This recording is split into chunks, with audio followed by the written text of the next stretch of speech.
All right, welcome to the NIL Files, Part 1, Conference Realignment. I'm your host, Jared May. I'm joined by Turner Aune. Welcome back to the show. It's been a long time. It took like a 3-month hiatus, but this is the Shatter the Script Network, an exclusive multi-part series, as I mentioned. And Turner, we're here to do one thing today, and that's cover first things first, is conference realignment. And we really think that we want to win the argument, obviously, between ourselves, but we really want to pose the questions, ask the right questions, and answer them here on this podcast about how can we bring the golden age of college football back into play. Should the conferences be aligned? But there are a lot of problems with college football. We all know that. Our audience knows that. The subscribers know that. But they're asking, how do we fix them? And so that's what we're here to do. And we thought, first things first, we got to get the conferences straight. So, but yeah, man, welcome back to the show. Thanks for joining. How have you been? I've been good, man. I've been missing the show. I'm glad we're back in the grind of things and ready to dive in to start fixing college football the way it should be. Yeah. Our pre-show, like before we started recording, we should start counting that as like part of the recording, the actual recording, because we spent about 30 minutes and before we edited the show. Yeah, but like it would be 30 minutes of like, oh hey, is my Excel sheet working? Like, oh, maybe if you like to go full screen, maybe it actually won't look that. So it's a lot of troubleshooting. So realistically, like if you wanted to record it and just have bloopers out there, that's cool too. Yeah, exactly. All right, yeah, but so if you're a first-time listener, welcome back to the show. Like I mentioned, we took a 2 or 3 month hiatus. This is our off-season program. And the NIL Files is a kind of a nod to, the political landscape. And we thought it would be a fun, creative idea to focus on the NIL era. But if you are a first-time listener and you are joining today, you can subscribe to our YouTube channel at Shatter the Script, as well as TikTok, Instagram, and X, searching at Shatter the Script. That's shatter like glass. And then we are all part of the STS network. So as I mentioned, I gave these guys a big shout out, the contributors taking time away from their personal lives to come contribute to this hobby. So Turner and Chad are newer additions to contributors. And then, of course, Jacob and Ryan are a part of the team as well. Them being fathers and such, they really wanted to be on this episode. And we had so many, you were there too.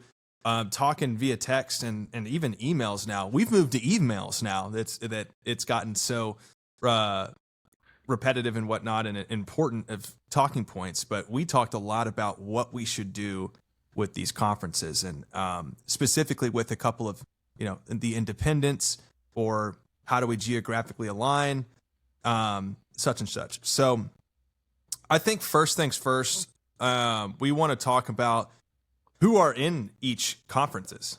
What are we going to do? Because as it stands today, the SEC is massive. It's practically, college football is practically the NFL. And there's just way more teams than the actual professional league. But where do these teams need to go? And why are they there? So Turner, I think first things first is we want to talk about the primary conferences that are mostly staying the same or going back to where they were just a few years ago, maybe a decade ago. It was kind of looking like this, and we'll talk about why they look the way that they do. So let's start. First things first. I think we should start with the SEC, and before, honestly, I want to say this before we get going. Just to kind of outlay for you guys. We're referencing our master Excel sheet here, but we're going to have some visuals come up on the screen for you guys. But the idea here is we want every conference team, especially power conferences, we want everybody within their own respected conferences to play one another. The equal amount of conference games, everybody plays one another, geographically oriented, and in a platform that supports a 12-team playoff, and everybody gets a shot. NIL is spread out equally. The budgets are spread out equally. It's equal play, equal pay, equal budgets, equal opportunity, and localized matchups, enhanced rivalries, things like that. All of those things were considered in the making of this list. So what you're going to see with the power conferences here is 10 teams across the board in kind of like a Power 7 format. So yeah, we'll get into it. But is there anything that you wanted to say about the 10 teams, or just like some initial thoughts? So you're like, do you like the 10 team, or what you don't like about the current state of college football that you would say? I mean, I think you brought up a good point with making sure that every team plays one another, because a lot of the times we're going through is, I mean, Indiana. I mean, I could throw Indiana in the Big Ten out there. Ohio State, Indiana didn't play each other this year until the Big Ten championship.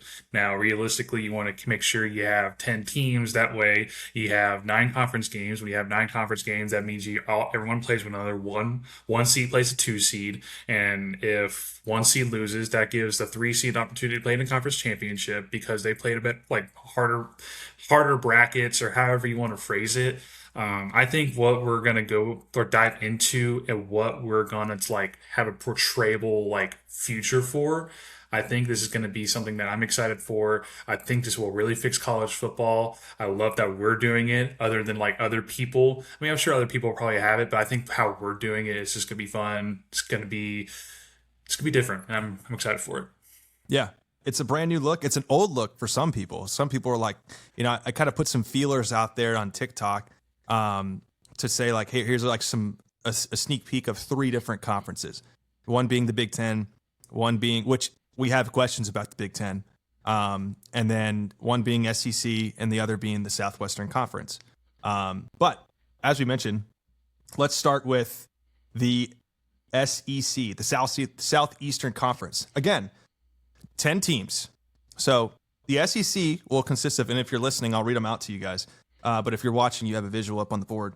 The 10 teams of the SEC will consist of, in this new STS format, is LSU, Alabama, Georgia, Ole Miss, Vanderbilt. Those are one piece of the 5. Tennessee, Florida, South Carolina, Auburn, and Mississippi State. Now, if you take a look at this and you're looking at it visually and you see the logos and you're like, oh, I know where they are. I know where they're located. I know where they're located. All a part of that southeastern corridor. The furthest you go, they don't go into Texas. That would be considered at Southwest, but they're in that Floribama, Mississippi line, along the Mississippi River, kind of that Delta Dawn. So, but yeah, your first initial takes on this, Turner, with what we got in here. Specifically, we got LSU with Lane Kiffin coming in. You get Kalen DeBoer at Alabama, Kirby Smart, Pete Golding at Ole Miss. I always forget the Vanderbilt guy's name, but he's had a kind of a bit on the come up. But on those first 5 teams on the left portion of the graphic there, there's a lot of rivalries there. Would you agree? And how do you like this 10-team portion of the conference? I mean, it almost brings back like SEC East and SEC West vibes. I mean, this is kind of like how you really wanted to like format, and basically, I mean, LSU and Alabama will always play each other. That's a rivalry that should never go away. Georgia and Alabama, that's a new sparked rivalry ever since, Nick Saban retired, and then literally Georgia just been having their number the entire time, and Alabama also having like sways back and forth. Vanderbilt, with them actually being really good at football these past couple of years and obviously developing, I think that's going to be a really fun team to actually kind of get into. So far, I mean, with the first 5, like you mentioned, those make sense. Those tell me like, yeah, those are SEC staples for sure.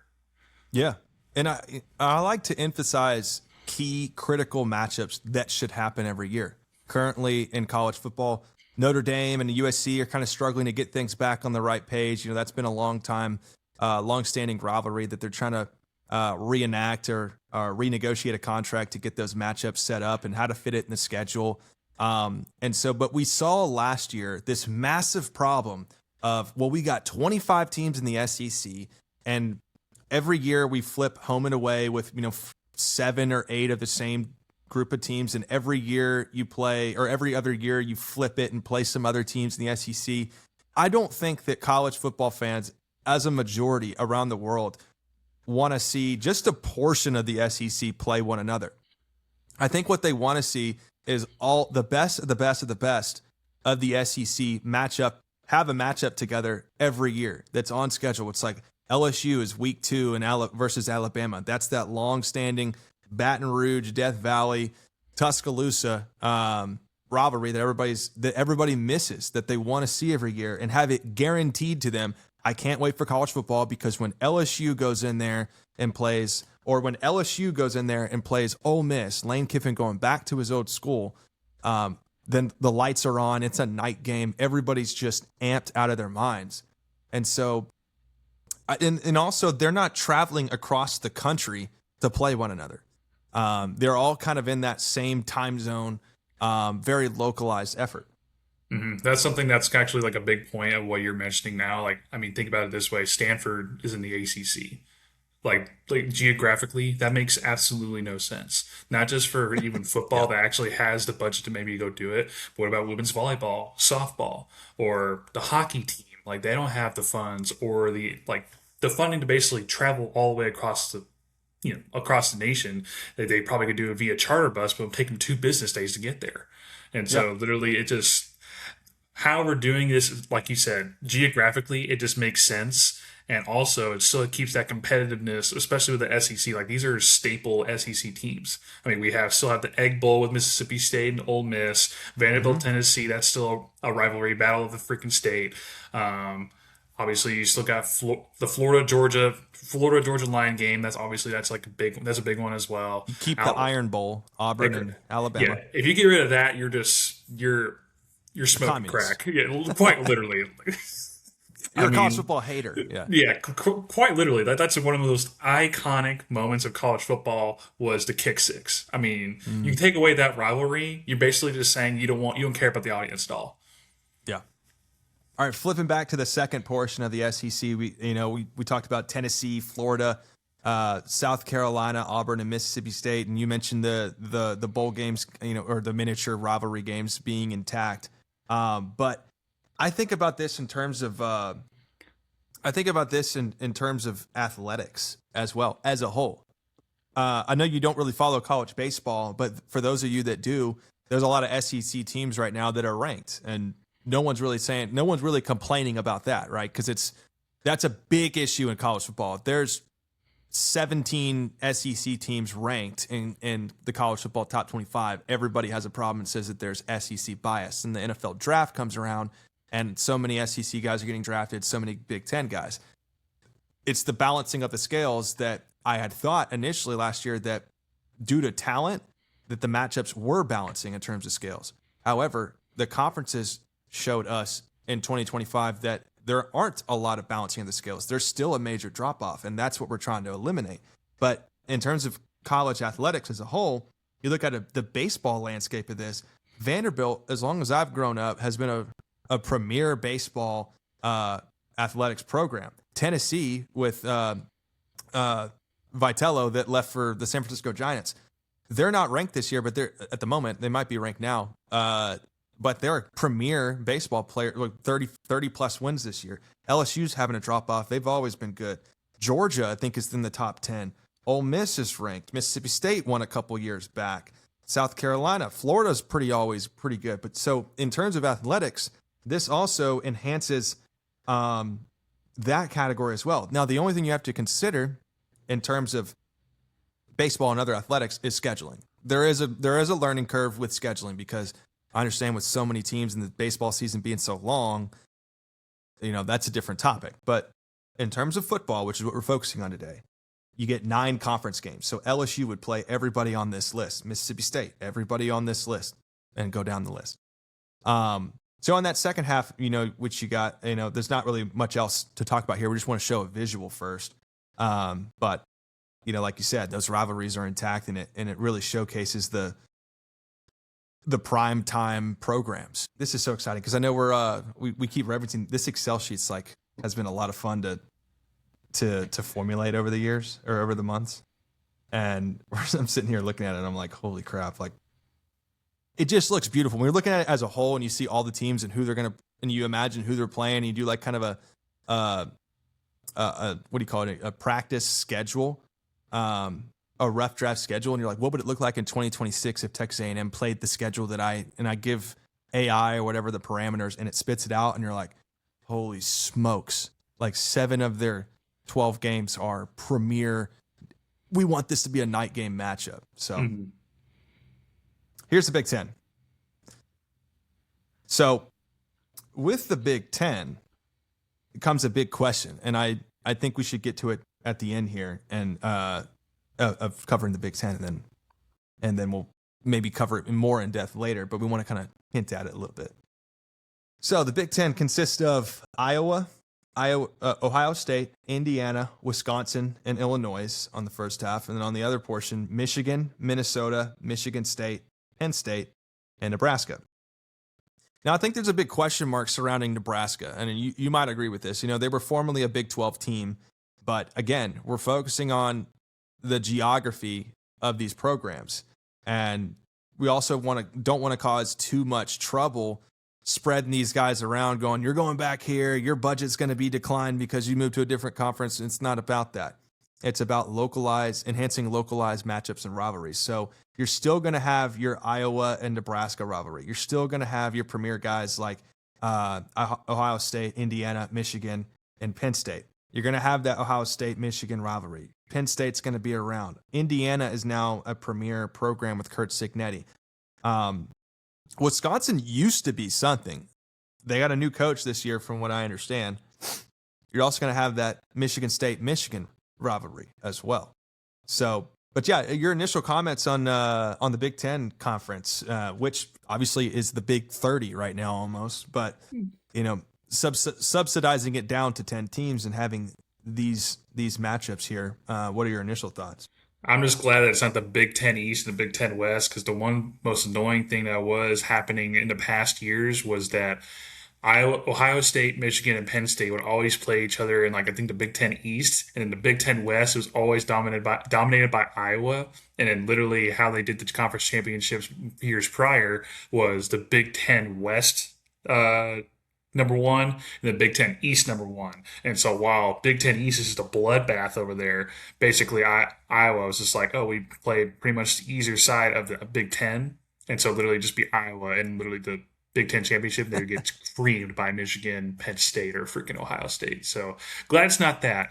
But realistically, I still think that's just like, even though Nebraska is still kind of like in that weird, what they call like the Midwest. I don't even know like what they even call that anymore, but like it's kind of that weird region where it could be Big 12, could be Big 10. But I think with how much more recognition they've gotten the past couple of years, especially with their head coach, especially with Dylan Raiola and all that stuff, I think they're in a good direction, going to be more of a threat towards the Big Ten. So, yeah, I like it so far. I think this is exactly what it should be.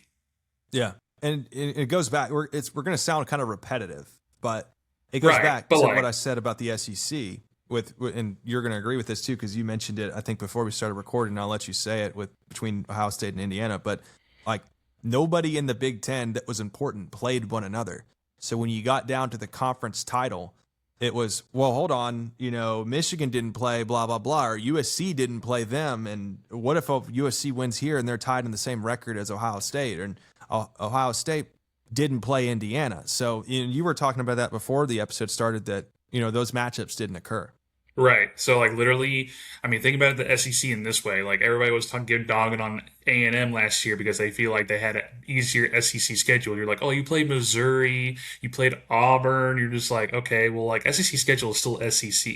Now, you can't really schedule against everybody because obviously they still want to do the 3 non-conference games. And usually right now, that's another issue we can talk about later in the podcast or another part, is the non-conference games and how everybody's just going to pick a G5 school or FCS school, like a tune-up game before they get into conference games. However, what we're trying to do is basically have all teams play each other, so that way number 1 and number 2 still play each other, because in this current state of right now, the number 1 and number 2 will probably not 8 times, 7 times out of 10, probably not play each other, but their first time meeting is going to be in the conference championship. And if you want to talk about like fair, be like, okay, well, in the ACC, number 1 and number 2 already played. SEC number 1 and number 2 played, but in the Big Ten, number 1 and number 2 never played. And so there's just going to be just constant turnaround, constant debate, and we're just trying to basically condense it down to be like, okay, now y'all can't complain that everybody gets the same team, same conference games, same everything. And if y'all Yeah. complain about that, then there's no way that we can appease to y'all. Yeah. And everybody's playing by the same rules. And so like, and to bounce off what you're saying as well is head-to-head matchups are extremely important when determining the selections for the college football playoffs. And again, we'll get into this towards the end, and we'll touch all facets of the game. But we miss that a lot the last 2 or 3 years, where they didn't play. There's not a head-to-head matchup there. So how can you determine? And everybody, and go back to the STS polls that we would release. And I know you're not seeing the comments on all the socials like I am. But when I'm on TikTok, everybody always has a problem with the STS poll, not because of the rankings, but because of the hypotheticals. It's like, well, I would say that USC would beat the crap out of Michigan. It's like, well, they didn't play, and and I'm not. Maybe they did play this year. I'm having a brain fart on that, but like, just as an example, Indiana would smoke. Ohio State is above everybody else. They're playing on a different level, and then they didn't play Indiana, who won the national championship. Well, they played in the Big Ten championship, but we didn't find that out until they actually played in the Big Ten championship. Like we probably would have figured all this out and make sure, like, okay, well, is Ohio State legit with their freshman quarterback, or is Indiana legit? Because obviously they've had a lot of miracle plays with the toe tap for Penn State game, like this, Yeah. a lot of things they were down against. I think it was Iowa, like a touchdown, like, and they threw basically a miracle pass to get him a touchdown and get him the lead. So there was just so many like times where a lot of the times where if the teams actually all play each other and all this debate would really just be put to rest. Yeah, exactly. The only time we actually really saw like a head-to-head matchup where it actually mattered was the Miami Notre Dame. That's how Miami got into college football playoff, and look, they got all the way to national championship And beat Ohio State. Exactly. And Notre Dame. We can get into them later, but obviously they took it as sore losers and didn't want to be part of the bowl games. And it's just kind of like, dude, there's no appeasing everybody. You got to honor the head to head. Yeah. And if you don't honor the head to head, then what are we doing? We might as well just be like, hey, everybody, I know there's conferences, but you can just go play whoever you want, and it will just kind of flip a coin, figure out, and just kind of see what's going on from there. Because I think the important part too of this is that you're putting the college football selection committee in a bind when you don't have head-to-head matchups, when you don't have that scheduling where everybody's on a consistent play each other basis within their own conference. It really puts them in a bind because think about it in terms of if they expand to a 2014 playoff. It matters even then, because what if an 8-4 team didn't play the top 2 or 3 dogs of their own conference and they had a cupcake 8-4 record? Well, it's like, yeah, they'll consider that, but there might be an 8-4 that played a really tough schedule and had better wins, but they're put in a bind because somebody else in the SEC you see how it can get like popcorn in a machine, just teams going everywhere, bouncing around in a glass box. And you're like, oh my gosh, I don't even know. Like there's so many cross analytics here to consider. And the old fart drinking a whiskey in his clubhouse with the rest of the conference committee members are going to be in a bind. One of them's going to have a stroke, So, all right. Entering into the Southwestern Conference here.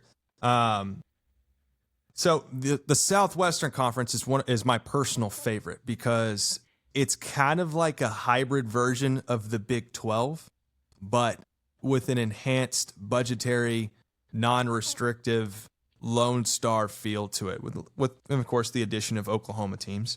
But it takes guys that want a shot, that want a larger budget in terms of NIL spending. It takes guys that have really made a climb over the past couple of years, such as like SMU in the ACC and Texas Tech in the Big 12.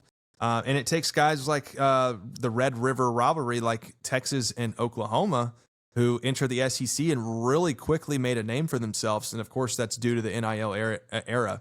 But the Southwestern Conference, and if you're seeing it on your screen, enjoy the visual. But here, if you're listening, Oklahoma, Texas, Texas A&M, TCU, Arkansas, Oklahoma State, Houston, Baylor, and SMU. So the furthest anybody's going to go is Arkansas, and I like to put them in there because of their rivalries with Texas A&M and Texas.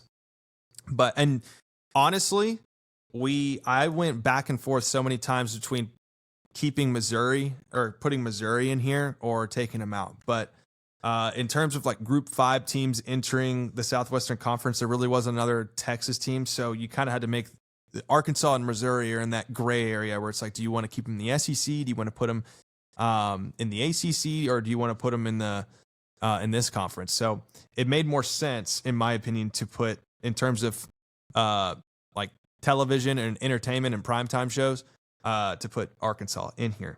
But like your boys, Texas would have 3 or 4 rivalry games intact, and then Texas Tech, like.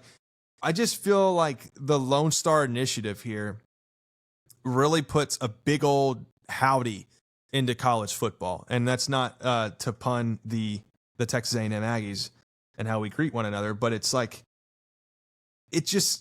everything's bigger in Texas. So I really think the revenue sharing would increase with this Southwestern Conference. I really think they would have a fun schedule.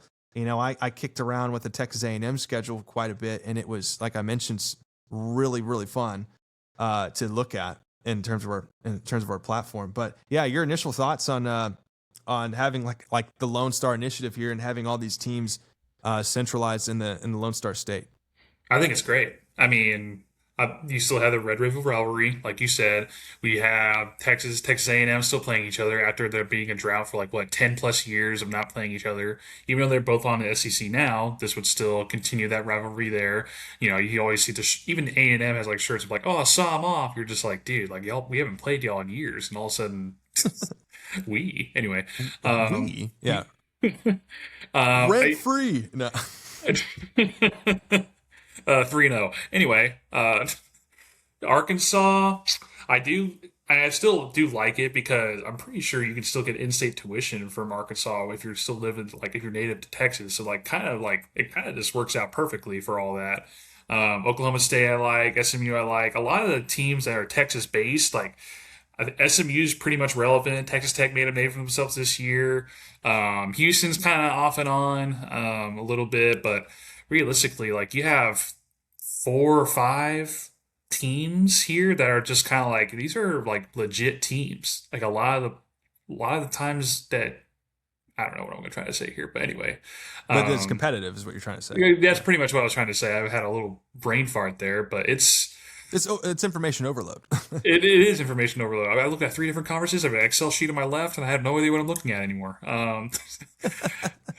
But no, this is a perfect way because everything's bigger in Texas. You always look at the 3 states for football, like for recruiting. You obviously go to like California for like the Southern California area, Florida, and Texas. And so if you go to Texas, you're pretty much guaranteed to see some football. Yeah, and you know, SMU playoff team 2 years ago almost won the ACC this year, and they've really made a climb. I think this would be a great way to increase engagement and viewership for them, which could create like a larger stadium. They're in a great primetime spot. Same thing with TCU and Baylor. Like they really want to prove themselves as worthy as guys that kind of used to be the premier dogs of the Big 12, and this have had a couple of years where people have forgot about them. But TCU used to be up there almost every year. Baylor with Robert Griffin III, they had some solid years kind of back to back, and then Oklahoma State back on the come up, taking a lot of your North Texas boys up there, and really starting a new culture. So, but in here we're looking at. Let's see how many. 1, 2, 3, 4. I think you might have mentioned it. I think 4 2025 playoff teams nearly. I mean, Texas barely missed the cut. Oklahoma got in. Texas Tech got in. A&M got in. Texas had a pretty tough schedule or weird schedule. I would say it was tough, but then it was not, and then they would struggle when it was not. but finished at a solid 9-3 and beat the crud out of Michigan in the bowl game. So a solid year for Texas. That's a 10-3 season for them. Yeah, and then there's your A&M guys that should have won their home game, but we can but we choke. So you're bringing up all the sore spots, dude. Texas started off at number 1 in the AP poll. They eventually went to unranked. They had to grind their way back up, dude. Yeah. Just dig out the hole they were freaking digging themselves in. Like, good Lord. And of course, during the offseason, we can cover more about like Arch Manning and his expectations. I mean, that's a big topic right now in college football. Agreed. Let's move on to the ACC as we continue to travel along here. And as we continue to go through these, we'll kind of speed the process up with who's in which. But graphics up on the screen now. The ACC would consist of Virginia, Miami, NC State, Louisville, North Carolina, Duke, Kentucky, Clemson, Virginia Tech, and Florida State. And so you still got, I know Clemson had their off year, but you got an SEC school kind of coming over from their current division. I think they're more geographically beneficial to be in the ACC than they are the SEC. And so Kentucky would be implemented into that. North Carolina with Bill Belichick in year 2 now, I believe, maybe year 3. Maybe I'm getting those confused. Year 2. Clemson, who has always been a 9 to 10 win team outside of last year. Miami, who made it to the national championship. Louisville, who's always 8 or 9 wins every year. Virginia just had a fantastic season, barely missing the cut.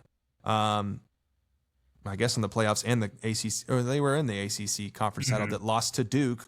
Duke literally won the ACC last year. Virginia Tech 7-5. Yeah, they were at 7-5, and somehow this is what we're talking about. They were 7-5. They didn't play a lot of these teams, but they had a 5-1 record in the conference, and so that's just not enough, because if they were 7-5 and they played in a 10-team conference, the wins and losses would not add up. Mm-hmm. You're playing way more than 6 conference games or whatever the heck it was. I think they play 8. Yeah, they play 8, but it was still like a better record because they were playing on pretty much the lower end of the ACC teams, and every other team they play out of conference just really put belt to butt on all of them. It was kind of funny.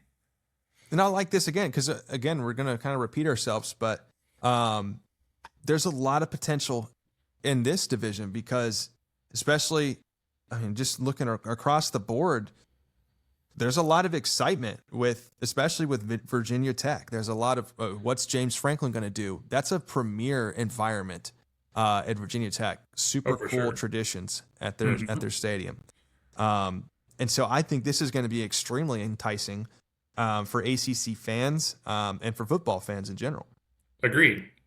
Kentucky, they usually are the laughingstock of the SEC because they always just never really perform in the conference. They always maybe get a couple wins out of conference, but they'll keep it close, but they just can never pull out a win. And so I think a little change of scenery and actually getting them an exposure to another conference, basically be able to travel somewhere that's probably more realistic to what they're used to, and actually play a big dog like Clemson, like Virginia Tech, probably like Miami, it's gonna be good. A lot of this stuff is gonna be fixed, and what we're seeing here with how we're moving these teams around, it's exciting. I love seeing this and just being it, and hopefully somehow, some way this happens in fruition.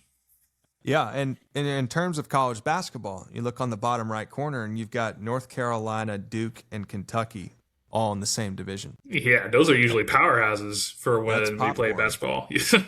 No kidding. That's and I think Clemson is good this year, or was. I thought they were. I couldn't tell you. I mean, either. Let's not go that far. Anyways, let's stop there. Next topic. Who needs a 76 team NCAA bracket? Yeah, you want to talk about it being even more impossible to get a perfect bracket. 24 teams, triple that. So, All right, next one is a little funky, and we'll go, yeah, the Big East. This one is a little funky. Now, I'm not finalizing this name. You can rename this division, but the Big East, I feel like, should come back. It's been a long time coming, and this is a little bit of a weird one. Now, it's not the most powerful. None of these guys are Group 5 teams. They're kind of your runt of the litters for other conferences. UConn is an independent, but implementing them into the Big East, you're on that East Coast shoreline. You got Syracuse, Northwestern, West Virginia, Maryland, UConn, like I mentioned, Rutgers, Wake Forest, Georgia Tech, Pittsburgh, and Boston College. So Pittsburgh had a pretty solid year this past year. Georgia Tech, with one of its best years, they've really been putting up the numbers the past 2 or 3 years. Wake Forest, I believe, was 8-4 or something like that. They were in the running. They were 8-3 at some point in the season, but you get some of these other cats in there. Northwestern, going back to you saying that a team like Kentucky could use a change of scenery. Northwestern's kind of that school in the Big Ten that's like, what are they doing there? Why are they in the Big Ten? They can't really compete. So it kind of puts them on a more balanced scale facing these opponents. So, but what do you think about this division? It's kind of funky, like I mentioned. I mean, I'm kind of questioning the UConn variable there. Granted, because obviously the only team that would be left there to be as an independent is Notre Dame. UConn is pretty much the only other team that actually has an independency from other conferences. Now, I think their other sports are all in the ACC, like currently. So, but their football program. However, if we're going on the basis of trying to fix what we're trying to do in terms of like conferences, maybe have conference play, I think this is a pretty good list. Like West Virginia, obviously not being in the Big 12 anymore is weird. It's kind of like weird to see as well. Northwestern, even though they beat Penn State last year, that basically got James Franklin fired, is it's kind of funny to kind of see that they're not even in the same conference. Congratulations, you're in the Big East now. Congratulations, you did so good. We acquired you. Yeah. Anyway, Georgia Tech, like you said, with Haynes King and that whole run, that was pretty cool to watch. Pitt, usually kind of like the underdog, you really need to look out for, especially after they beat the crap out of Georgia Tech. Boston College, I'm pretty sure they have. Who is that old Houston Texans coach that was then the? They have Bill O'Brien. Yeah, I think pretty sure he's still there. And Rutgers, I haven't really kept up with them. Wake Forest, like you said, they're always kind of like a little underdog to sweep under the radar of the ACC. So a lot of these teams, and Syracuse, you can't really forget Syracuse because a lot of the stuff they do is, I think they're on the come up as well with the new coach. So a lot of good signs here. I actually kind of really liked how this is all set up, and obviously, again, geographically, it just all makes sense. Yeah. Yeah, and I think the matchups are pretty even. The one outlier on this, I will admit, is Georgia Tech. And like you mentioned, of course, UConn. But geographically, Georgia Tech barely doesn't really fit the geographics of this list. But, hey, you can come back and you can give us feedback on this sort of thing. Yeah, make this adjustment here, make this adjustment there. This is I want to defend it because I think categorically and in terms of how their program has operated in football over the past few years, I think they're equally aligned with a lot of these conferences or these conference teams. Okay. The Big 12. The Big 12 consists, and this one's a pretty exciting one in my opinion, but you got in the Big 12 a lot of it's kind of like a mixture of the best of the Mountain West and the best of the Big 12 and a couple of outliers, but it's kind of that horizontal line along the kind of south central corridor of our nation. So Missouri, Iowa State, Cincinnati, Kansas, and Purdue, along with BYU, Utah, Central Florida, Kansas State, and Colorado. Now, like I said, like this is the Big 12 is an interesting one because it's not far away. Far away. It's not like far away, but it's not close either. Agreed. So, this is where like geographically it'd be kind of questioned, especially with Purdue being in Indiana, and then or even like if we'll go this far, UCF obviously being in Florida, and then University of Utah. Like that's basically like almost East Coast West Coast kind of ordeal. Um, so that's kind of where I would have probably my disagreements a little bit with that there. But I mean, I think yeah. with the remaining of what's being held of like the kind of not the misfits, I would probably put it like these are teams that are definitely contenders, but that these are kind of like more like contending leftover ones that just like, hey, these would actually be a really good teams to go play against each other. Yeah. Because now I think looking back on it and kind of seeing the visuals and talking about it on a podcast is the Big East and Big 12. I think you can make some movement there. I kind of agree with make that. Sense. Mm-hmm. That would be my one self-reflection after long hours looking at this list, is you could make some substitutions between the Big East and the Big 12. But you get to keep Iowa State has performed exceptionally over the past 3 or 4 years. Missouri has always been an 8 or 9 win SEC team in their respected SEC conference. BYU and Utah have had excellent years past 4 or 5 seasons. Kansas State in the Big 12 has always been that sleeper you don't want to see on your schedule. That dark horse 7-5, 9-3 type team can really sneak up on you. Deion Sanders at Colorado University. UCF is kind of a newcomer. Cincinnati with Brendan Sorsby and one of the coaches, I can't remember what his name was, a couple years ago.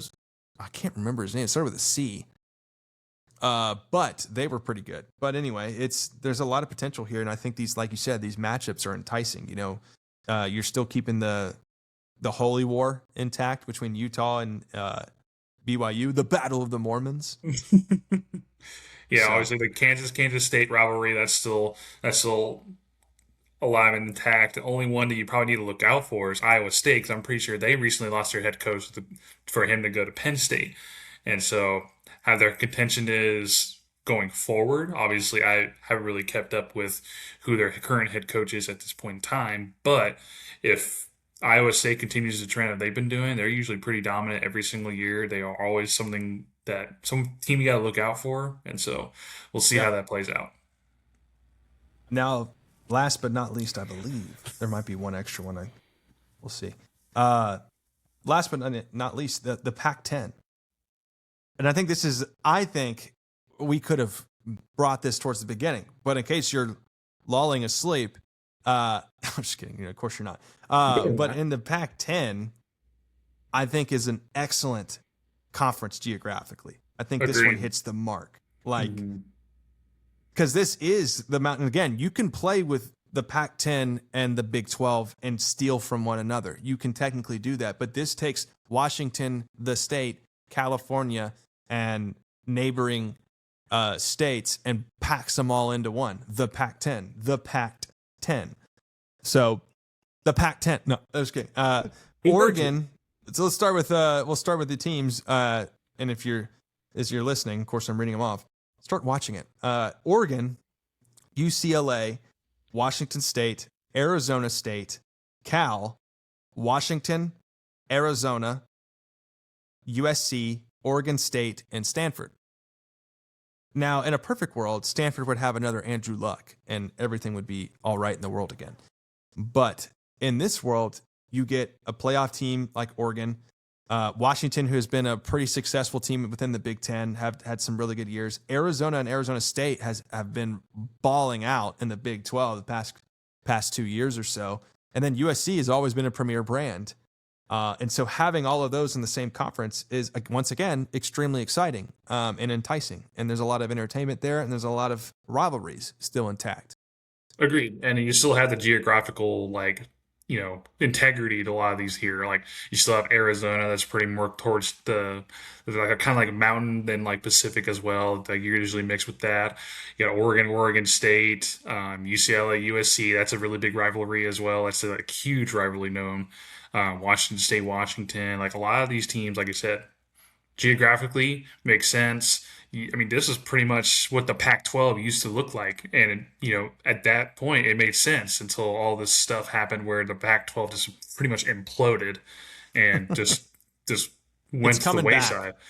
Yeah, but not with the teams like this. There's no way. I mean, they would literally have to schedule some pretty hard out of conference schedules in order for them to get relevancy again because they have teams like Fresno State. They still have like Oregon State and Washington State in there, but like a lot of the teams that they had inquired, I think they got Boise State in there as well. That's Yeah. pretty much the only one. They would have to really dig deep in the NIL to really start getting players and really start outperforming in order for them to be um, The Pac 12, represented. But yeah.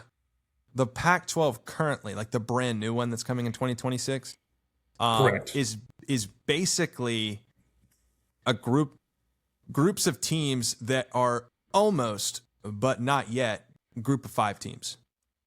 Pretty much. It's Like kind of like basically what it is. again, like Fresno State, Boise State. Like those are teams that first ones that come to mind. They're Hmm. just like you would think they're probably Power Five, Power Six, Power Seven, but like it's kind of like on the brink. It's kind of just they're right there. They could be, but the only I mean, granted, Boise State. We can talk about the insane overtime they had in Oklahoma that way years back, and then obviously the with Ashton Jeanty having that Heisman race that he had. That's Yeah. kind of where that brought his relevancy as well. So, to wrap up a little summary here before we start getting into some in depth questions, you got the Pac 10, the Big 10, the SEC, the Southwestern Conference, the ACC, the Big East, and the Big 12.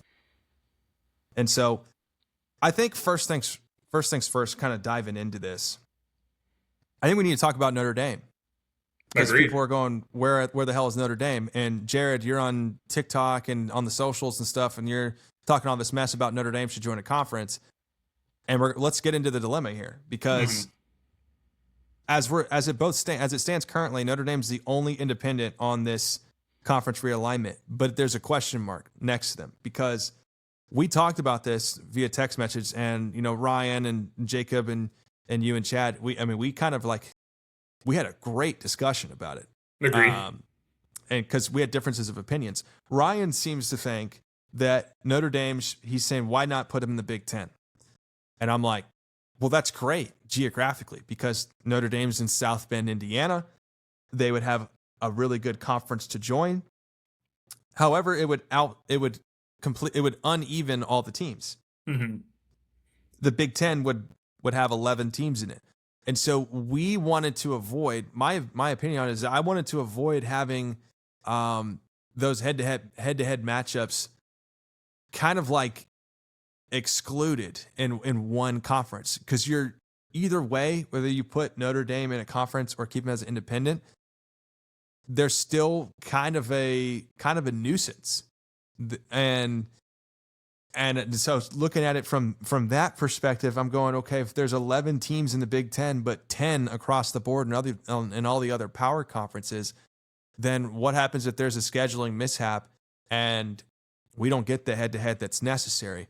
Or are they still playing 9 conference games, or should they play 10? And so they're the outlier, whichever conference Notre Dame joins. So what are your thoughts on that, on Notre Dame? Right. So I think he brings up a good point because Big Ten is pretty much more of the conference that has more competitive liability. And while I do agree with what Ryan is saying and what he means, having the 11 team would obviously it kind of goes back to my point where it's just like, okay, we don't have a number one team playing the number two team. Now, will that differentiate? Will that basically like not happen as much because of less teams now? Yes, but like let's say that scenario happens and it's like a doomsday scenario. That's basically going to cause so much controversy. Like, well, the Big Ten has 11 teams. Why not the SEC has 11 or 12 teams? And like it'll just completely implode yet again. And that's where like the appeasement comes in. So, I mean, that's where I brought up the questions like, well, why have UConn in the Big East? Like, you might as well take UConn out. They haven't really been relevant in football in years, in my personal opinion. So you might as well put Notre Dame in the Big East. But then again, because like they already choose their own schedule, so we might as well just go ahead and put them in a Big East schedule where it's just kind of like, does it look easier than a lot of the Yeah. other conferences that they play? Yeah, It's but still a like cupcake. Yeah. yeah, but at that point they still have a conference and a conference championship to play, and so that really kind of alleviates a lot of the stuff that Notre Dame has been like basically skimming through all the time, and so that's kind of my thoughts on that. Yeah, because the problem with Notre Dame currently is that they're kind of cutting through the lines a little bit, and they're playing outside of the rules of most everybody in college football. They're the exception. Somebody was arguing about this, and I was saying he basically mentioned, imagine if your team had the following that Notre Dame did, then you would be independent as well. And I said, okay, let's put this in different terms, but similar. If the Dallas Cowboys, with the most following and one of the biggest brands in the NFL, were an independent and they exited their division and played outside of a division of the NFL, and they got to handpick their NFL teams every season, would you agree with that ideology? Or would you think that that's kind of unfair and they should play by everybody's rules and screw the Cowboys? You know, who cares if they have the most following or the premier brands or they're the highest net worth or the most primetime games, all of those benefits.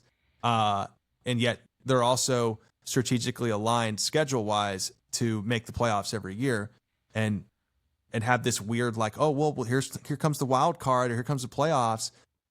Dallas doesn't have a division record, but so thus no tiebreakers. But, you know, they're independent and they have the most followers. So, you know, they're going to be in because they're 12-4 every year, 12-5. So I put it in terms of that. It's like, see how it doesn't really make sense in college football. However, my defense, in addition to what I had already said about Notre Dame, is also I put realism into my emphasis here because of their television rights and their exclusive coverage windows and their primetime events and their large following. There's no way in hell they're ever going to join a conference. They won't allow that. No. So I took the reality of the situation and kept them independent because of that and because of the unbalancing that I mentioned. Oh, no, for sure. I mean, literally their contract goes through 2029, so realistically that's not going to happen anytime soon. So let's just put all our eggs in one basket, and let's just say in this scenario, so I'm pretty sure contractually they had to play 5 ACC teams. Yep. There was one doomsday scenario where they had in 2020 they actually got to compete in the ACC championship against Clemson. They lost to Clemson, but that because they had to. I think it's because they had enough conference games to be considered to be in the ACC championship. Yeah, it's COVID year. Yeah, it was the COVID year, and so that was the only time that really actually happened for Notre Dame because they've been independent for X amount of years, right? And so let's think of it this way. I think Jacob brought up a really good point in the group chat when we were mentioning it, is when we were talking about, okay, well, how do we fix this problem with Notre Dame basically getting to pick their schedule? Like, well, technically, I don't think they should pick their schedule. If let's say they still get to pick those 5 ACC teams that they're going to play, right? In the remaining 6 games or so, I think they still should get the 3 like non-conference like games like that they should have. So what? That's 8 games. So say you have 3 games left. So I think in the 3 games that they have left, they have to pick in each conference the top 2 teams that competed in the conference championships the year prior. Mm-hmm. I think it's a good balancing factor. I don't know how, but with there being 7, I think that'd be our posing question to you is like, with there being 7 conferences, do you think they should do the highest tier of the conference championships that performed in the college football playoff, or do you do it based on rank and how they finished in the year prior? So it would be the year prior. It would be in 2025, you know, hypothetically in the Big 12, like Missouri and BYU were the top dogs. Thus, in 2026, Notre Dame would be contractually obligated to play Missouri and BYU in their upcoming schedule. Mm-hmm. That's my personal opinion because we don't really know what's going to happen in 2026, and scheduling needs to happen at a proactive rate to where we don't run into we got to schedule who are we going to schedule in spring of 2026 after recruiting is done. You got to get it done ahead of time. But I also think that's a fantastic idea from Jacob because we don't have to play by the 2025 rules. We can play by the new format rules and still fill a schedule with the top dogs. So, and that kind of brings us into scheduling here is what I want is 9 conference games for every power conference. And this does not include the G5. The G5s have 13 teams in each conference. But for the power conferences, everybody plays 9 games, but you're also obligated to play 1 to 2 non-power conference games, as well as 1 to 2 non-conference G5 opponents, and have 1 bye. And so everybody still plays 12 games of regular season, but it also includes cross-conference play. So from there, I think conferences would make contracts amongst one another to say, all right, for the next 5 years, the SEC and the ACC have an agreement to play one another. And the Big Ten and the SEC have an agreement to play one another. And so they pick from each other's teams and schedules to put those 1 or 2 conference games in there. This also includes, rivalry games, cross-conference. It's like, okay, every single year at the end of the year, we play our rivalry games. So Georgia Tech. Georgia and Georgia Tech. Thank you. That's exactly where I was going. Georgia and Georgia Tech every year. That counts as a conference game or a non-conference matchup, Power 5, Power 7. And so that's why I put 1 to 2 because some teams are going to need to play G5 because their strength of schedule. They're going to need to play 2 G5 games and 1 non-conference game. And some teams are going to need to play 2 Power 7 non-conference games and 1 G5 game. Notre Dame is that team in specific. So in this scenario, imagine Notre Dame has an agreement with the Big Ten, which is played geographics here. Notre Dame has a schedule with the Big Ten and the ACC. And that's who they pick the majority of their opponents with.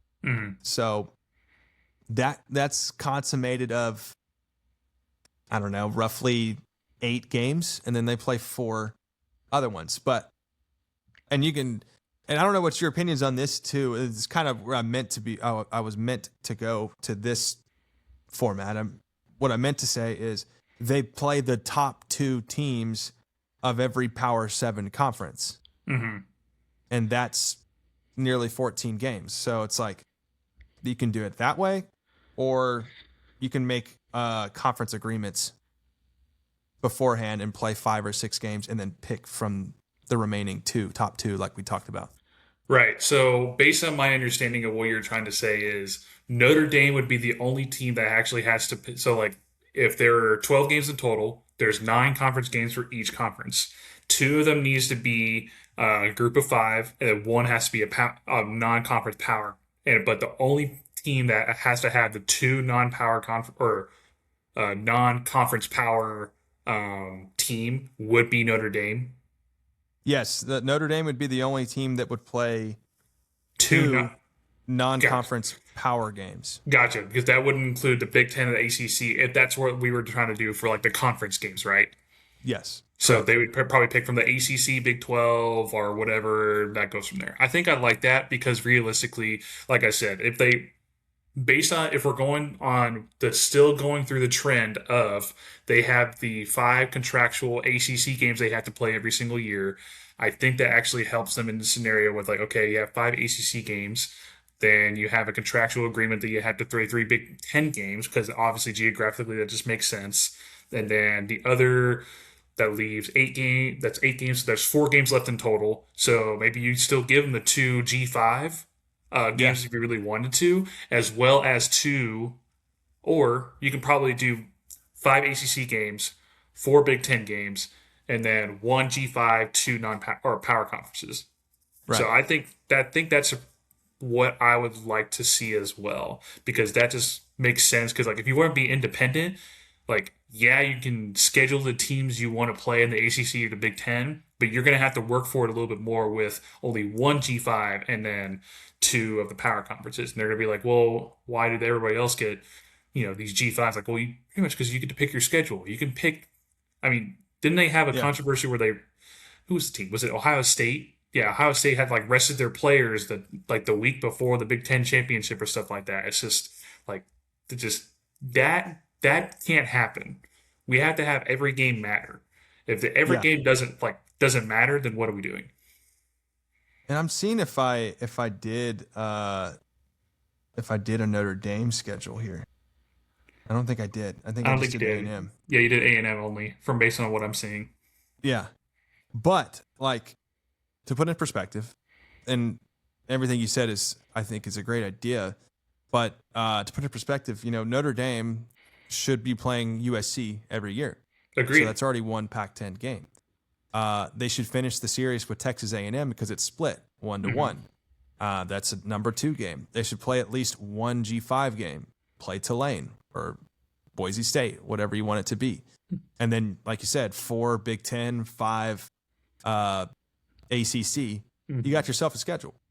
Yeah, So, like, and I don't think that's unfair. Now, come time to select for playoffs, it's still going to be a problem. But I think it's the lesser of all evils, is what I would say. So, well, I mean, like, if you think of it this way, like, now that they have more validity with who they're picking to play, strength of schedule is going to start to matter a lot more when it comes to college football playoff committee. Because if you think of it this way, if we're still per the college football playoff in the ones that we're going to make, I would imagine we're going to still have the conference champions still have an automatic bid. Is that correct? yeah, that's Okay, correct. so like that's perfect. Then obviously those people that had obviously a conference championship get a automatic An bid auto bid. and yeah, an auto bid. So what would that leave for Notre Dame? They don't get an auto bid, but if they really want to have a shot at the college football playoff and be considered, they need to have a stronger schedule. And so that's something that happened with this year, like right because Yeah, they had a that's weaker correct. schedule and they lost a head to head. So realistically, like they shouldn't be in there, in my personal opinion. And so that fixes a lot of the issues that they're having. If you don't want to have a conference at that state, if that makes sense. Yeah, and so I think that's a great transition into like from the outline here into conference championships and in the new format. And should a conference championship game occur? Because that's a big topic right now. Is they want to do away with the conference championship and playing an extra game for what reason? It's like why have this game if it's really not going to matter if we're both 11-2? It's just going to drop our rank within the 12 team college football playoffs. And I think the importance of the NIL files and the STX and the STS is like reformatting of college football is every single game of the regular season and conference title and college football playoff should all have meaning. There Agreed. should be something to play for. You have to value the regular season in order to get that extreme value add of the college football playoff. So that being said, do you believe that there should be a conference championship game between the teams? Like we talked about, it's going to be an auto bid for those Power 7 conferences that win their conference title. At large, though, doesn't mean it's going to be 1, 2, 3, 4, 5, 6, 7.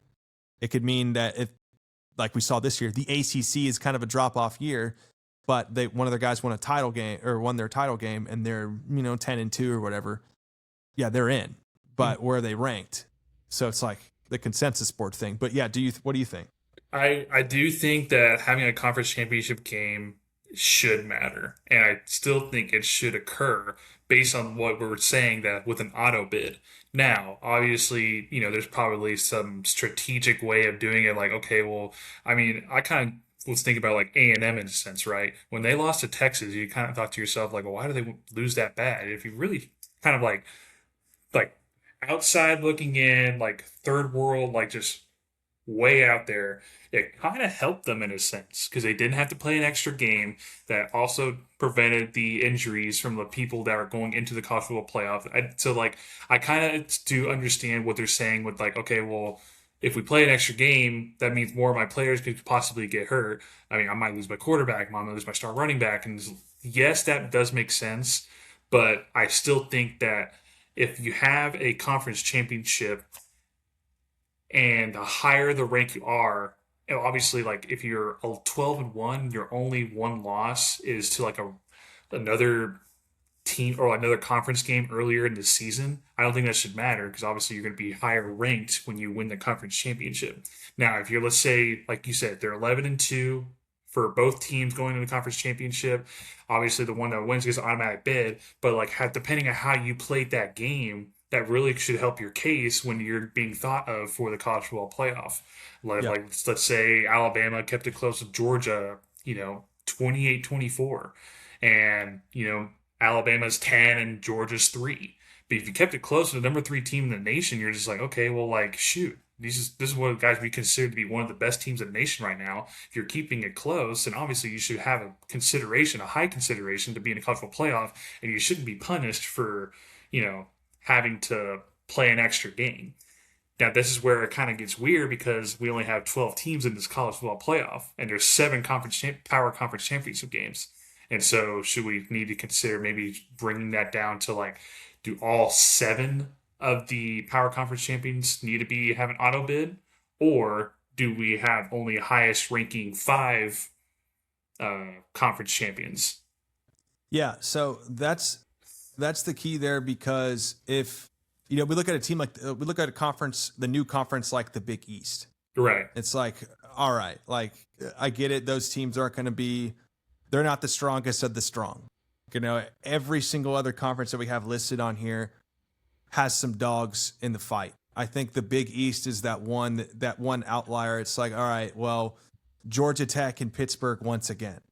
And so that's where the debate comes in. Do you want to format it at large in total and do it? Because if you do it that way, I think you have to get rid of conference title games. Mm-hmm. And it just comes down to, for example, if you're in the Pac-10 and Oregon clearly won the tiebreakers and the head-to-heads, and they are named conference title champion, like in that sort of way, and then you just go to an at-large format, I think that's the scenario to where you can do away with the conference title game. Mm-hmm. Now, if all 7 power conferences were supported with an auto bid for a conference title, for the conference title champion, then you can include the conference title game, the auto bid, and things of that nature. Here's the adder here that I think it's hard to visualize if you're a listener and you're trying to hear what this new format is the visualizer is, I really think that the 10-team conferences highly benefit the 3 lost teams, because your divisions aren't going to be 6 teams that are 9-3 or 10-2. Like in the Big 12, it's a cluster. It's like 4 teams that have 9 wins. Or in the Big 10, you've got 3 or 4 teams that are 10 or 11 wins. That thing. You're not going to have that in the conference. You're going to have a clear as day top 2 with a number 3, like, okay, they might be close, but they're at large. And the head-to-heads we saw during the season, and they're out of conference play we saw during the season. So you could be sitting 3rd in your conference and at 9-3, and number 4 is 7-5. And there's just going to be a disparity in there till we can really visualize who's good and who's bad in the simplest of terms. So I really think that to make a final decision, that I like conference title week. I like to have those games have meaning. I like to give teams the opportunity to play for a title game. I do think that's highly beneficial. But if we're going to do it this way, I'm actually kind of leaning the opposite direction. I'm actually leaning towards not using a conference title game and crowning a champion based on their merit of their season. Their season reflected a conference title. Now, if there's tiebreakers, we'll just go off the head-to-heads and the strength of schedule and their non-conference play. What do you think about that? It's a toughie. I agree, because then, like, what do you think about, you mentioned, like, the Big East, right? Obviously, like, they're kind of on the lower end of the spectrum when it comes to the usual teams that are actually really high up and rank up there. But, like, we don't have these automatic bids, then, like, realistically, dude, like, you can literally say that let's say the conference championship for the Big East is like against 9-3 and 8-4, and like at the end of Yeah. the day, it's just kind of like, okay, well, if the Big East team wins, but they're 24th ranked in the college football playoff at large, then they don't get in. Because if we're just doing the at large opponents, then they just have no chance. And so that's kind of where, like, okay, if we have the auto bid for the conference champions, that would mean that everybody gets their shot, which is what everybody's kind of like complaining about. Because like that's what happened with what Tulane this year. That's what happened with who was the other team? It was James Madison. James Madison. Yeah, James Madison. Yeah. So like that kind of just brings it all together to where just like, okay, the teams that feel like they don't have the shot, like for SEC teams and like Big Ten and like obviously the higher ranked ones, they probably don't care as much as the conference championship. They're really more just for the playoffs. That's like, hey, conference championships, whatever. I want a national championship. But like for the teams that are lower ranked, like the Big East, like what is another one? Yeah. Like ACC or some other teams in the Pac-10, like these games, like these conference championship games matter to them. Like, hey, if we get this, we're in. Like, that's just a difference because like Alabama has won what so many freaking national championships with Nick Saban and with Bear Yeah. Bryant. Like, it could make your head spin. So they're just like, oh, it's just another Tuesday for us for SEC championship. But for other teams, it's like for the Big East, like for UConn, for based on the list I'm seeing here, Maryland, Boston College, Pittsburgh, Northwestern, Georgia Tech, like these teams, are like, dude, we don't get to be in the spotlight like this. We usually are. Yeah. This is our shot. This is what we need to do, and we need to execute. And so that's And just so the go. exactly, so to add on to that, the key for the Big East is to play up in terms of non-conference play. Exactly. They got to go make a name for themselves and say, well, if we want to have a chance, that's what creates the incentive of the regular season, right? If we want to have a chance at getting the an at-large auto bid or to play with the big dogs and earn some respect, then we need to schedule 2 non-conference matchups within the Power 7 format. And that way that we want to play the Big Ten teams. We want to play the Pac-10 teams and show that Georgia Tech can beat Oregon or can play with the best of the SEC, or however it may be, or win that rivalry game versus Georgia, which counts. And you're like, okay, yeah, I can see this. This Big East team is now. There's only going to be 1 or 2 teams in that division every year, and there's going to be a drop off. If I had to guess, but let's say Pittsburgh and Georgia Tech are the 2 front runners there, and they're both 10-win teams, 11-win teams because their conference had a down year and they just excelled and they won their non-conference games. It's like, well, yeah, they should get in. Like, because if any of those teams are good, then they deserve to be ranked and they deserve to be included. Agreed. So, yeah. So yeah, that's an interesting one that I think in the multi-series that we're doing, I think we'll come back to how we want to play the playoffs in specific, and if we want to do the auto bids. But yeah, I mean, we can go back and forth about it. I mean, it's tough. I wish I could make a decision because I see both sides of the argument, yeah, especially what I mentioned about with injuries and like if you play an extra game, we have my quarterback gets injured before the playoff games, or in your case, like okay, it should be the people at large. There's just so many instances where it benefits people, but like there's not a right or wrong answer technically because of how many scenarios there are. Yeah, but it's also fun to, which is why we can go back and forth all day. It's fun to hypothesize about it. Agreed. Like if I would love to just kind of sit here and just kind of play with a hypothetical scenario under the parameters of the new formats, like play out a schedule or use the standings from last year and implement them into the rankings here and see how they would end up in terms of the ranking system. And it's like, okay, this is what it would look like if we use this format. Yeah. It's like, holy crap, like number 12 is Notre Dame sitting there. Number 11 is USC and there's some shakeup within that. And you're like, holy crap, like this actually turned out to be a really cool list. So in addition to that, I think we covered the 3 key questions, but let's kind of go back in reverse to before we showcase the graphics and whatnot. and defend our reasoning for it. And we have kind of hinted at this a little bit throughout the episode, but we want to talk about the benefits of a 10-team conference realignment. And I think the key categories here are, I think number one, I think geographic optimization. I think it's a big one. We want to optimize localized geographic matchups. Number two, I would say a balanced schedule. And three, a standardized path to the postseason. So I think those top three are some fun ones to talk about, and then we'll move on to the remaining three. But we'll starting with geographic optimization. I mean, it's like, how important do you think having teams close by one another, not crossing over timelines, is or time zones, is to college football and to college football athletes? Well, it's not just college football athletes that we have to consider here. We also got to consider the other sports that are being affected by this.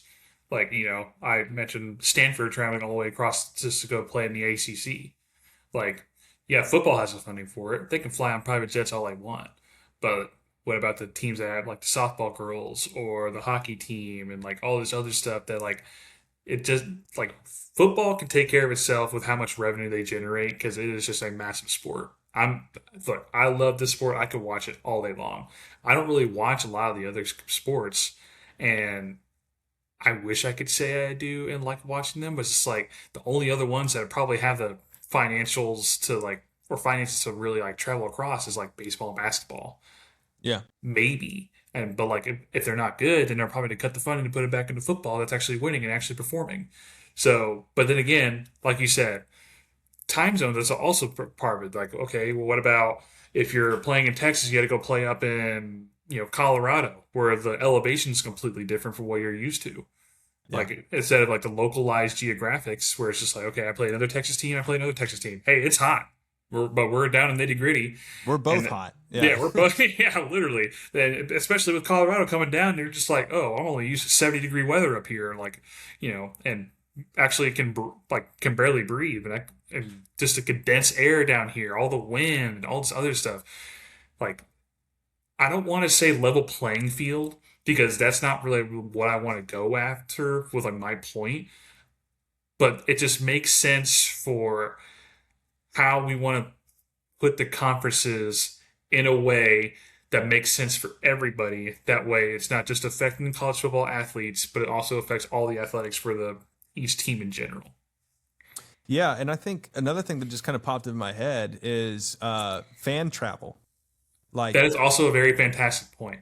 Yeah, tailgating, audiences, capacity getting filled, having visiting teams travel to the game, an hour round trip that's $200 or something like that via flight.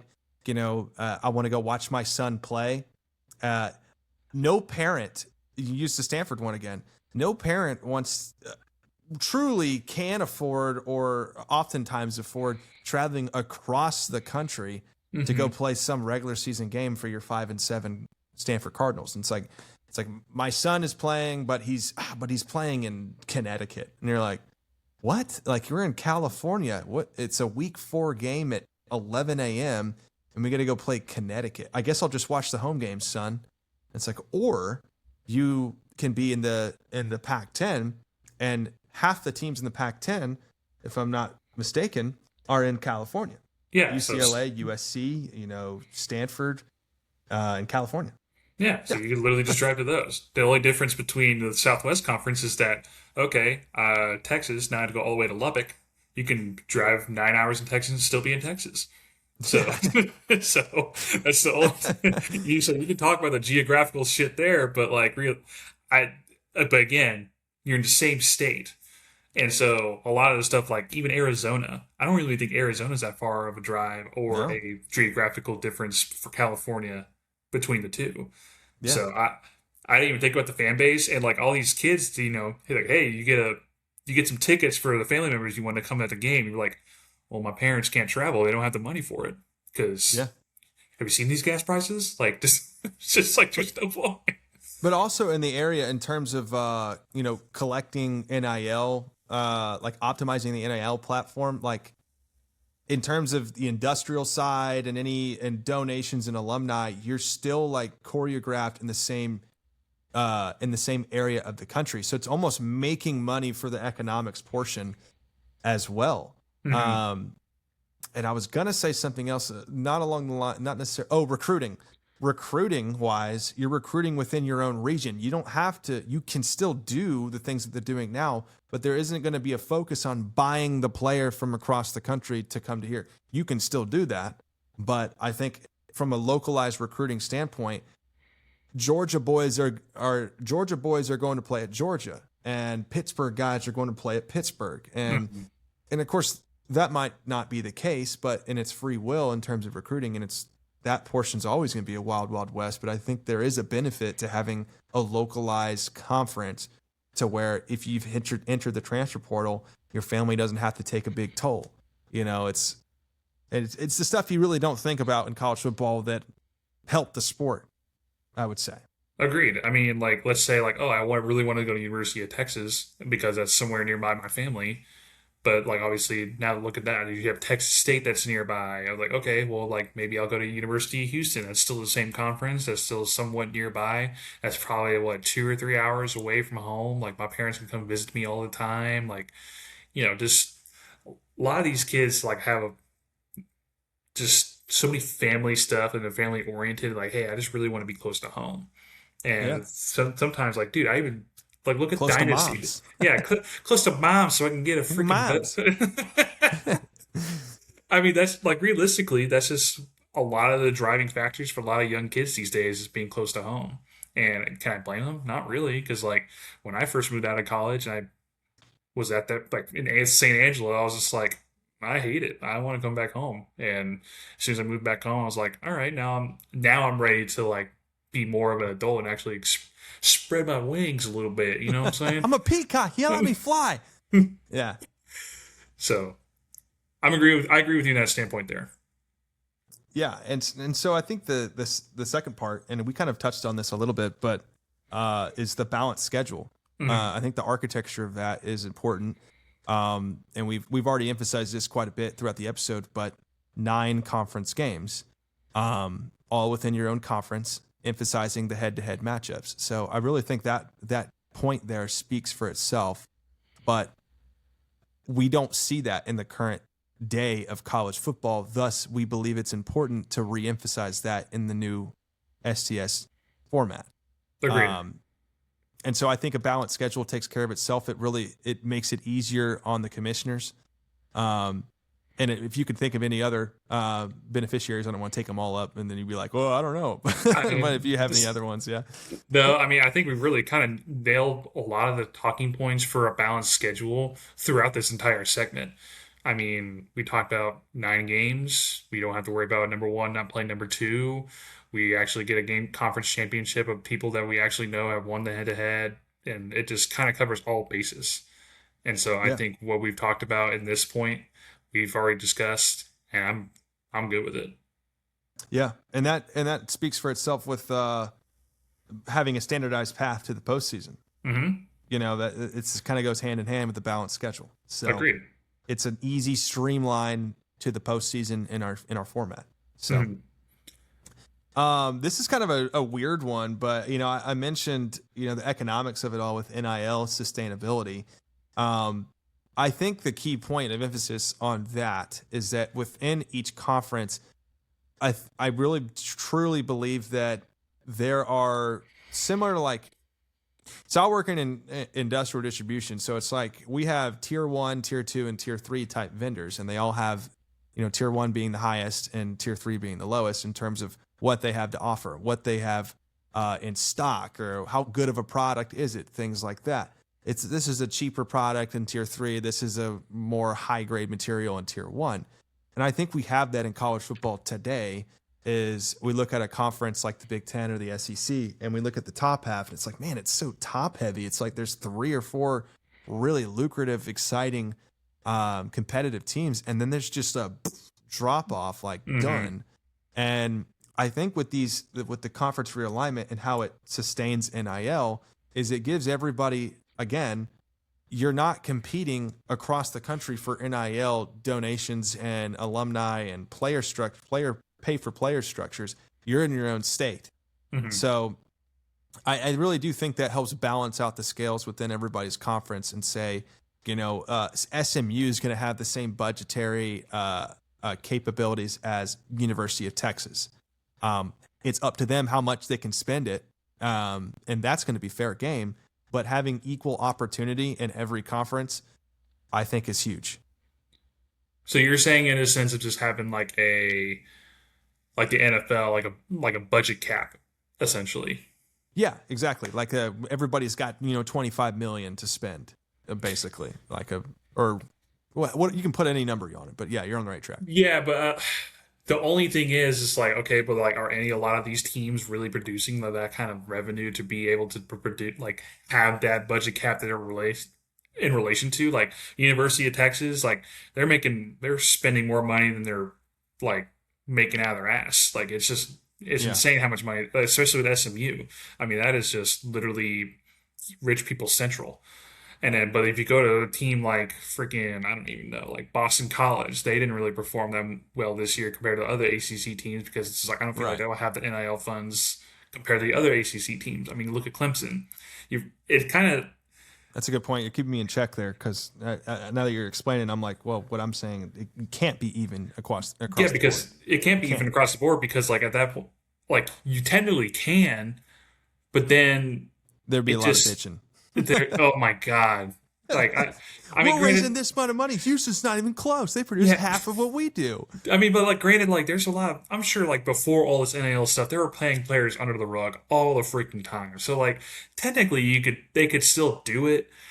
I just don't think with a lot of the stuff that we're mentioning, we're not taking into account, like, okay, well, can UConn like produce the same numbers as Texas? No, it'd be kind of like a communist central. It'd just be like, oh, you make this much money, we'll give you some of our money, and just like, well, no, fuck you. Right. I don't want you to take my money. It's like, I guess that involves total revenue share, right? It's like how much revenue can you produce as a program and as a university to spend on athletics, and that's what Ryan specializes in now in his new job. So I think that's where the emphasis comes on, and we can tackle NIL itself within the NIL files in a later part. But I think what you're saying is that there's just no way you can have equal playing fields and equal budgets because, like the NFL, it's like, here's the salary cap. It's 158 million a year or whatever. And you're like, okay, everybody has that much to spend and they got to orchestrate. They got to pay their players contractually to fit that salary cap margin. Agreed. The college football format, however, I think needs to be based on how much a university can produce. Because in the NIL era, NIL is not just pay for players. It's also what organizations, industries, manufacturing sites donate to the school and use it as a tax write-off or however the fuck you want to phrase it. Mm-hmm. And that generates revenue for the university, thus to spend on athletics. So I do agree with what you're trying to say, though, is like, in a sense, like, you're trying to basically make it more standardized to where there's not a lot of like one team dominating because they have the most money to spend. And I do understand that standpoint of just like, hey, we want to make sure everybody has a level playing field. So that way the revenue of when people want to watch these games, it actually makes sense. Like, I want to watch Texas play Georgia because they both have pretty much the same budget around, but I don't want to watch Texas play San Jose State because, San Jose State doesn't have nearly the amount of funds that Texas does because Texas bought the players. They, basically told the wave the freaking moolah, the 5-star player's face and just say, hey, come here to University of Texas. And then San Jose State is basically digging for scraps. Like, just more diamonds and gold. Like, just more diamonds and gold. Yeah. So it's just like, I understand where you're coming from. Unfortunately, I just don't see the realistic possibility of having that without even like the high tier people that donate across different universities without them bitching and moaning. Yeah. Yeah, I agree. Because I'm glad you put me in check there, because after I said it, I was like, I don't know about that. I was like, wait a minute. Hold It's on. like, okay. Yeah. It's like, Jared, you're an idiot. That's why I have contributors. You know, you guys are the I real keep true you. power of the show. I'm like the big brother of the group sometimes too, or it's like I keep you in check. Yeah. What Grant, did you you already. say?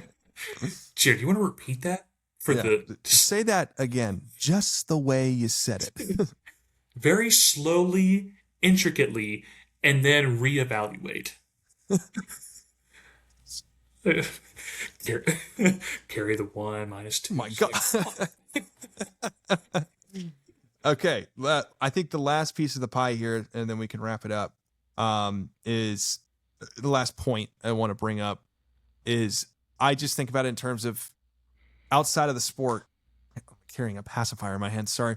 One of the best parts of the sport that not a lot of people don't think about, or the most important part, not best, is television rights and streaming services and things like that. And what impact would a 10-team conference with the rules and regulations and that we have in place thus far have on those on a CBS or on a ESPN? And I think what we have here actually enhances it. Like the broadcasting windows, I think is extremely strategic. So where you have in the afternoon window, your Big Ten matchup is Indiana versus Ohio State. Your what's it called? SEC. I'm sorry, I'm blanking. The SEC teams matchup is Ole Miss and LSU. And then your night game is Oregon versus USC and Texas A&M versus Texas. And that's just 1 week.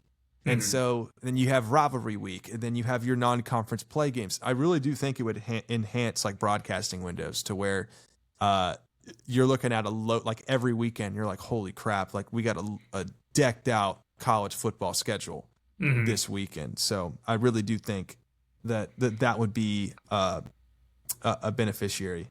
Agreed, because like a lot of the times when you look at like week zero games, there are probably like maybe one week zero game that's like for a power conference that's actually worth watching, and the rest of them are just like, oh, some G5 schools that are playing that like really won't impact the national like the grand scheme of the national championship for the college football playoff.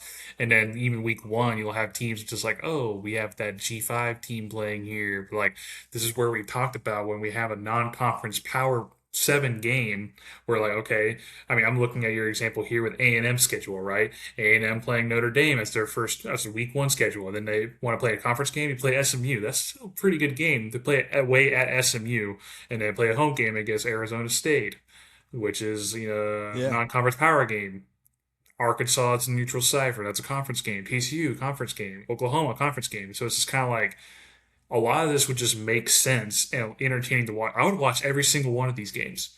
Yeah. Like realistically, like these, this is to me, this is entertaining.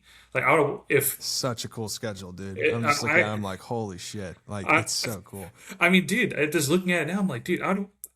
I mean, my girlfriend's an A&M, so I can't say shit. But literally, she would watch every single one of these games. And honestly, I would watch it with her because I'm just like, dude, these are fun games to watch because they can go either way.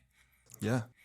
So to outline it, just we're talking about it a bunch with Texas A&M schedule, but like what I generated based on the parameters that I gave it, which is the STS college football format. Week one to finish out the series, they would go to South Bend, Indiana to play Notre Dame, and then like Turner mentioned, week two conference play kind of starts SMU, and then Arizona State, a non-conference power game. September 12th, the day after the towers fall, a bye week in week four, but bye weeks start in week four by the parameters that I gave it. So it doesn't have to be week four, but that's when they would start. Mm-hmm. And I actually think I edited this to make it 2 bye weeks. So September 26th versus Arkansas, you can bring it back to a neutral site. I do like home and away for Arkansas. I don't really want to go back to a neutral site, but you could bring it back to AT&T Stadium. Week 6 is TCU. Week 7 is Oklahoma. Another bye week. You go play Baylor, Houston, Texas Tech on November 7th, Oklahoma State, a non-conference G5 game to wrap up that portion with UTEP, and then have a rivalry game on Black Friday versus Texas. So I mean, just like listen to what you're saying. like for the people that don't really have like a visual representation, just listen to what he's saying. The only game that you probably would be like, oh, UTEP, like, who cares? But like every single one of these games, like Baylor could that could sway it either way.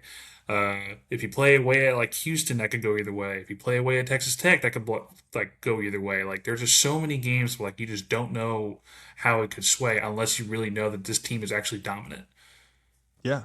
Yeah. Like I'll show you guys here. That way you have a visual. Like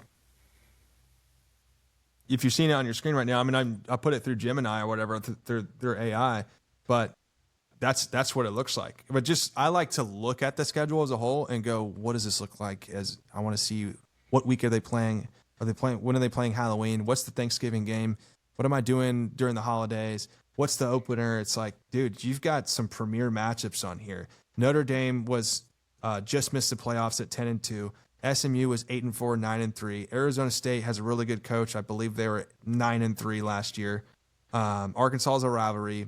TCU had an off year, but Oklahoma was a playoff team, 10 plus wins. Baylor, Houston, sleeper team, with Connor Wegman. Texas Tech, a playoff team, earned a first round bye. Oklahoma State bringing back the North Texas guys. UTEP just to kind of a little throwaway game, and then Texas to finish out the year on Black Friday. Dude, that's like that's 1, 2, 3, 4, 5, 6 teams with 8 to 10 wins, 8 wins or more. And that's just for A&M. That's like, just for A&M. Yeah, we're looking at A&M schedule, and that's it. Like we're basing off the 2026 schedule in addition to Notre Dame. Yeah. Right. So like, let's imagine like not even like just not even looking at like the Southwest Conference schedule. Just imagine this with the Big Ten. You'll have Michigan play Penn State, Michigan play Ohio State, Michigan play Wisconsin, Michigan play Illinois. Like Illinois is actually a pretty good team this year as well. Like there's just so many different scenarios of how you can play this out where literally. Now, the only thing I would probably say that's probably something we need to discuss as well is the Big East. My concern is with how these they're kind of bottom of the barrel teams, how much revenue they'll be kind of importing with them being not as popular as some of these other conferences. Like, ABC just, acquired the rights for all the SEC afternoon games. NBC obviously has rights to every home game for Notre Dame. Like, does the Big East, will they have their own, like, TV channel or something like that? Or some kind of provider? Like, it's just, I mean, that's just me, again, theory crafting. But, again, looking at the schedule, I'm excited. That would get me excited every single day. And we can probably run, there's probably a way you can run a code and set a full scale parameters list and like generate one for every team. And I'm sure there is. And then paste it on a big ass Excel sheet and share it to everybody and say, go find your team and view the schedule. Or a website. You put on a website probably. Mm-hmm. And you basically could say like do that shit. Yeah, if you had the time to do that crap, I mean, dude, Jared, million subscribers. Get another hobby. I mean, shit, this ain't enough for you either. Quit your job. Yeah. Just do this. Yeah. All it takes is a couple $100,000 and you got yourself a great website. Yeah.